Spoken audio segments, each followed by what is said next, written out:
So bafethu sibonile ukuthi kuphelile ukuqagela this week njengoba iqembu le-Kaizer Chiefs kanye no-Nasreddine Nabi sebeconfirmile ukuthi sekuhlukene inhloko nesixhanti, okusho ukuthi ngeke siphinde sibone Nasreddine Nabi ehlezi ebhentshini eqeqesha iqembu le-Kaizer Chiefs, and obviously confirming ukuthi uBen Khalil Youssef kanye no-Cedric Case bona sebezothatha the coaching job until the end of the season or the remainder of the season. So mhlambe ngizokubuza-ke wena ekhaya and then uphendule kuma-comment sections ukuthi wena ubona ukuthi iqembu le-Kaizer Chiefs maybe basafuna ukutesta nje ukuthi uBen Khalil Youssef kanye no-Cedric Case bazokwazi ukuthi boholele umkhumbi, or mhlampe basalinde ukuthi bebhede kuqala and then bese bayakwazi ukuthi benze isinqumo mhlampe appoint a new coach mhlampe ngoJanuary or makuphele isizini. So mhlambe konke kulele kuthenini bazoperforma kanjani throughout the season, and also mhlampe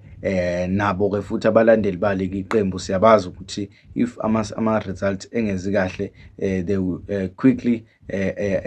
suggest ukuthi iqembu appoint a new coach. So mhlambe singezwa kuwena ukuthi wena ucabangani kuso sonke lesi sinqumo esithathwe i-Kaizer Chiefs and also letting go of uNasreddine Nabi, njengoba sazi ukuthi-ke ukwazile ukuthi-ke anqobe indebe sekuphele-ke 10 years i-Kaizer Chiefs ingalithathile. So ngizozwa ngawo kuma-comment sections and sizwe nje uvo lwakho, sesiyazi ukuthi phelile-ke njengamanje nguNasreddine Nabi ne-Kaizer Chiefs.